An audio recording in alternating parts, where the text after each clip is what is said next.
peace and meditation is the topic. But unfortunately, peace is a rare commodity these days. We have deaths of our friends and relatives and loved ones that happen at random intervals. The longer we live, the more it happens. The more you're blessed to be on this earth, the more of death you're going to encounter. That's just the way it is. We don't get out of this with life. You've got to respect people who take their lives into their own hands, though. Because if it was his time to go, he had the guts to stand up and say, okay, this is it. I've had it.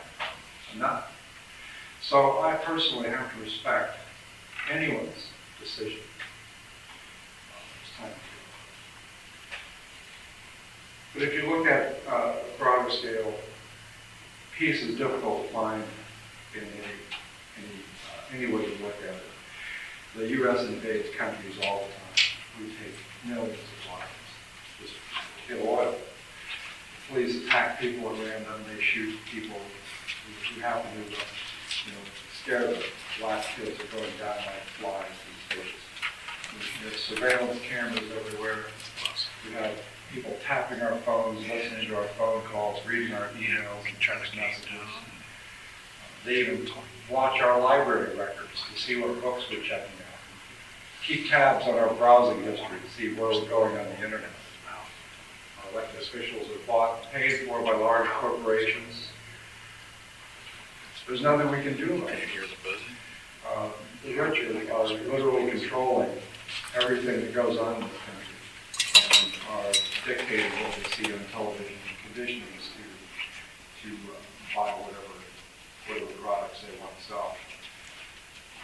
Financial inequity in this world is the worst it's ever been.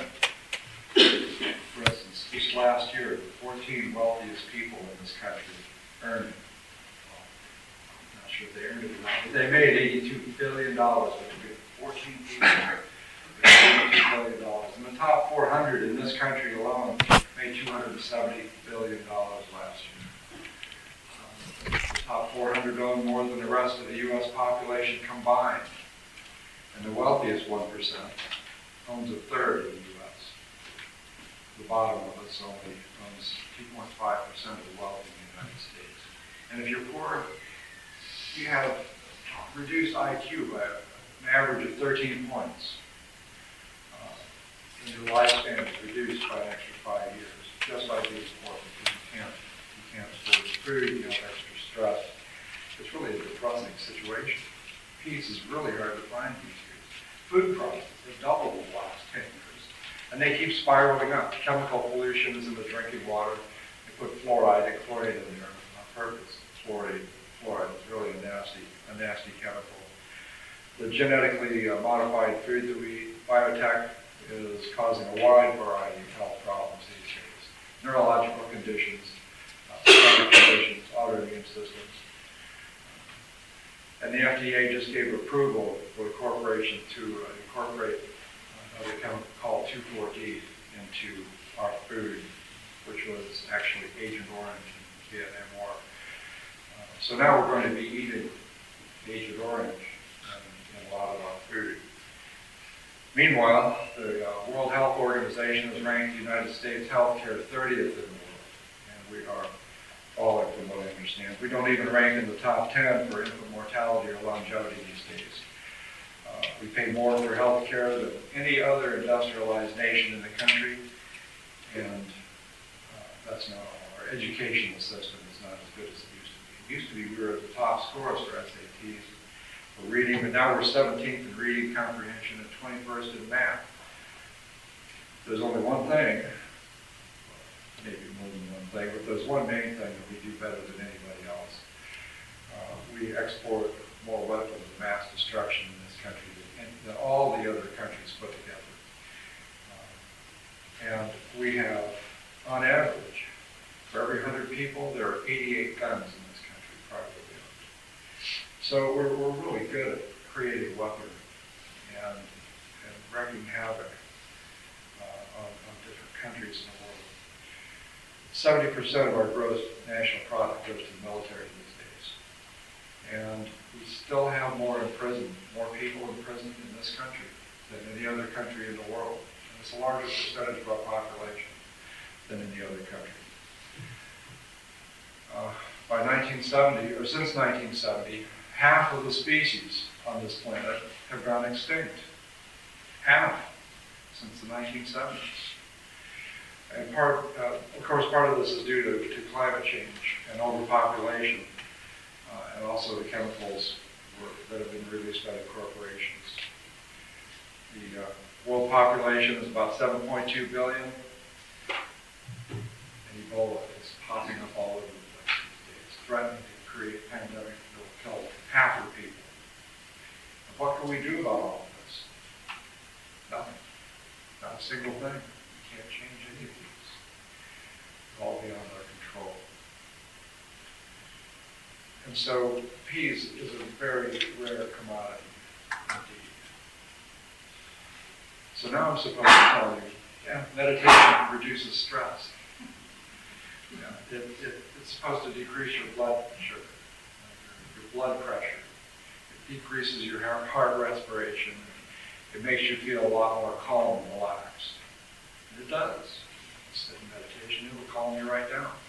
I'm also supposed to tell you the recent studies show that meditation will literally shrink the areas of your brain associated with stress, and at the same time it will increase the size of areas of your brain that reduce the stress, that enhances and increase our ability to cope with stress and these terrible things we run into these days. Meditation also will improve peak performance and produces feelings of connectedness with other people. It will also provide cognitive performance and help your cognitive performance and improve mental clarity. Reduces your pain and enhances your ability to experience pleasure. It's supposed to also extend your lifespan and improve your quality of life overall. But you know, you hear this stuff all the time. People go out and talk about great meditations. And you think that, you know, this is just pretty much the corporate spiel over and over again. We're used to this kind of thing, where you hear television commercials or shows telling you all about the benefits of something, but they never really tell you the downside of things. So, you know, if you look at meditation, you'd expect everybody to meditate with all of these benefits, these health benefits, reducing stress and increasing lifespan, that sort of thing. But why do people do it? I mean, you have to be real about these things.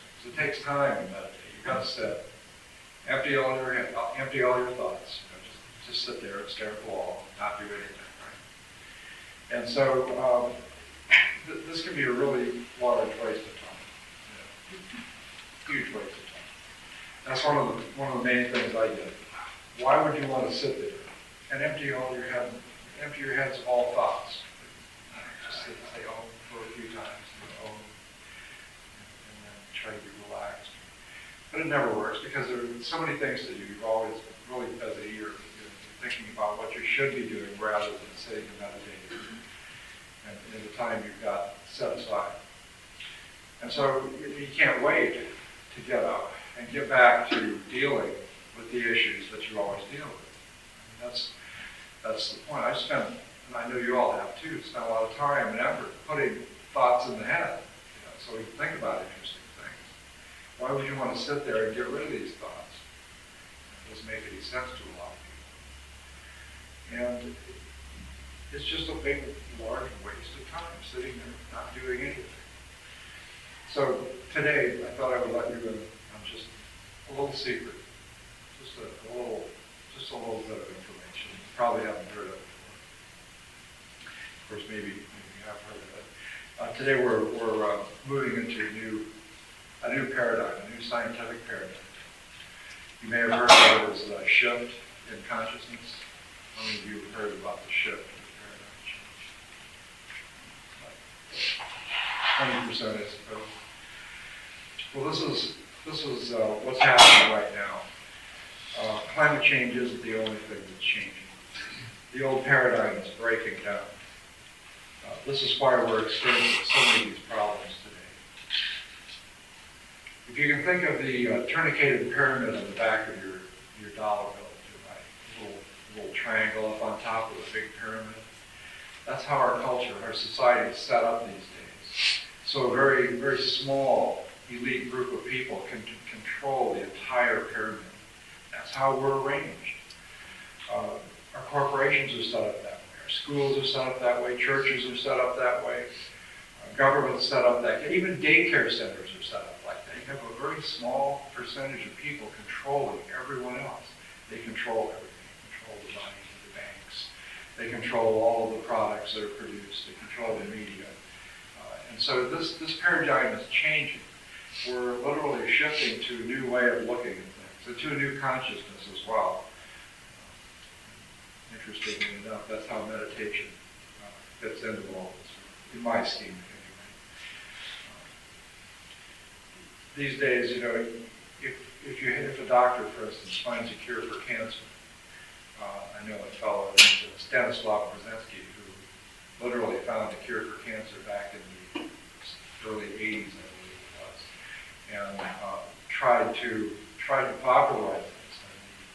And they shut him down. The AMA shut him down. They had a whole series of lawsuits against him for practicing without a license, and, breaking all sorts of laws. It was just absolute nonsense. He beat all the charges, spent millions and millions of dollars fighting these charges from the federal government and the state government. We were trying to shut him down. Now he's limited to practicing in Texas. There are all sorts of examples like this. There's a raid on a co-op. These group of people up in Michigan sold milk, and they wanted to sell raw milk because it has a lot of probiotics in it. It's very healthy stuff.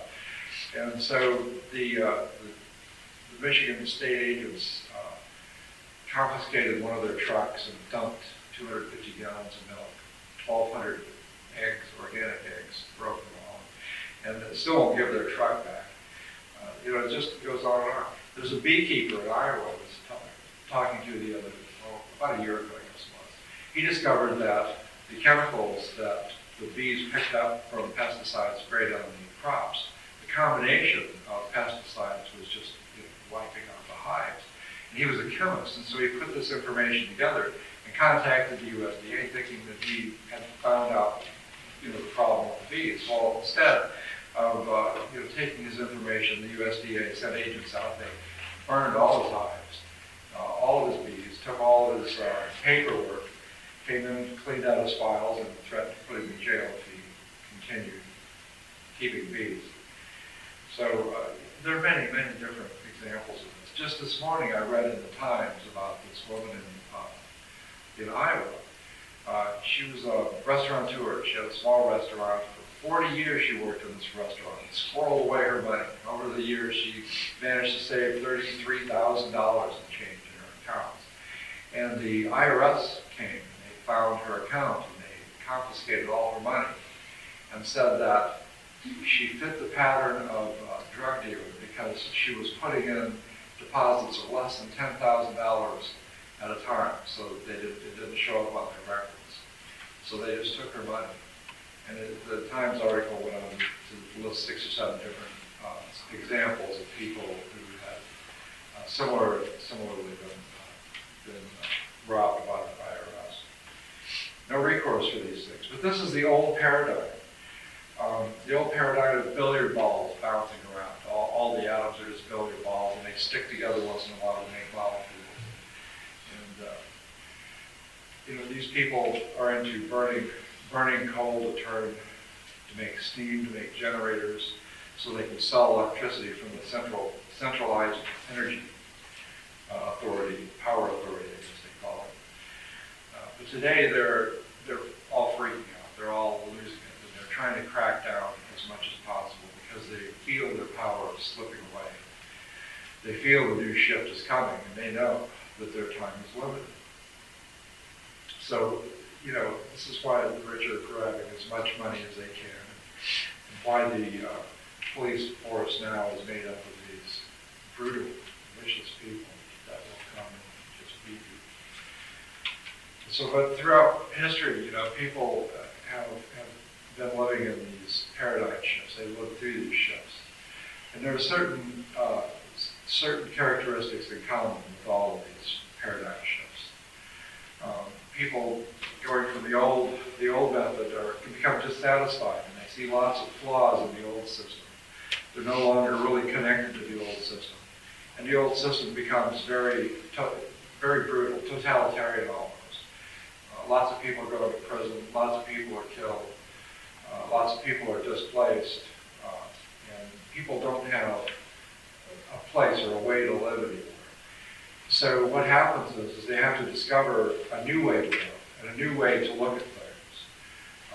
This has not yet happened. It's happening right now, so we're actually shifting to a new way of looking at things. The new paradigm that replaces the old paradigm will solve all of the problems of the old paradigm plus a lot of the anomalies of the new paradigm that's coming. And indeed, that's what we see right now. We see more farmers markets coming with good, wholesome food. And Abington has one of the great farmers markets around here. Marion has a good farmers market. And you see that more and more. There are people who are selling their crops directly to individuals through CSAs, and there are co-ops coming together, formal and informal co-ops coming together to sell food, so people can now have a way to get wholesome food without having to go to the grocery store. And the people are banding together in intentional communities. You see that happening quite a lot too, where we don't fit into the old form of 24/7 workforce. But the interesting thing, the thing I find more interesting, is the paradigm. The science is coming. There's a new physics that's coming along. I don't know if you all are aware of this, but the new physics talks about energy being prevalent in the universe instead of matter. There's no really solid matter out there. It's all little loops of energy coming out from some very dense field. And based on the new physics, there's a fellow named Hassan Harman who's worked out the math for this. He's actually created a new model for the unifying field, which brings all of the old physics together and explains gravity in an entirely new way, and is able to bring about an explanation for how everything fits together. I don't want to get really too deep into this because it gets kind of complicated. But the idea is that we're living in a holographic universe where in the nucleus, like in every proton, there's enough energy in the nucleus of every proton to expand out and describe all of the matter in the bright universe. It's just an amazing mathematics that comes out of it. It's called, he also has something called morphic resonance, where the vibrations of these small strands resonate at certain frequencies, and these resonant vibrations combine to create larger structures.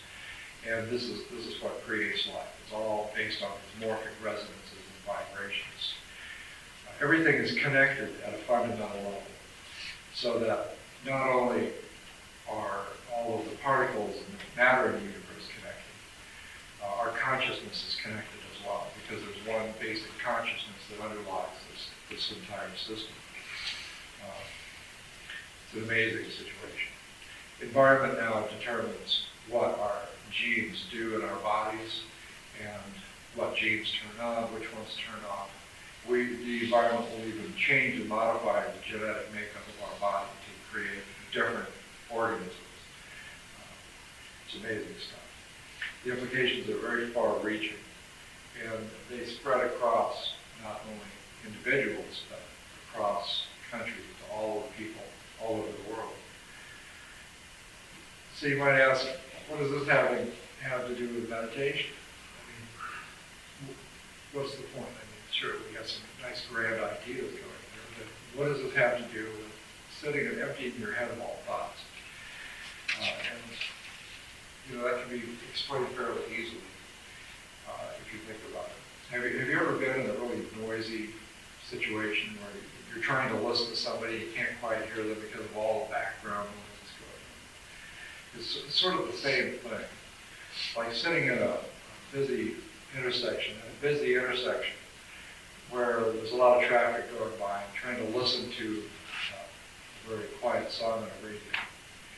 If you listen very closely, you can try to tune out all the noise, and you can almost hear the melody of the song, but not quite.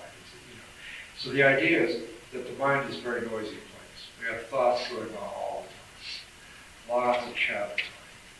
And so if we can calm the mind and just eliminate that chatter, then we can get to a point where we can hear the music that's playing so quietly. And that's the whole point of meditation, is learning how to sit and learning how to understand that there is more than just the voices that go on inside of our heads. If we can quiet our heads, calm those thoughts, and get to a point where the chatter no longer dominates, then we can literally connect with people. This is where unity consciousness comes from. This is how we can connect with other people at a very fundamental level and literally reach out and touch them.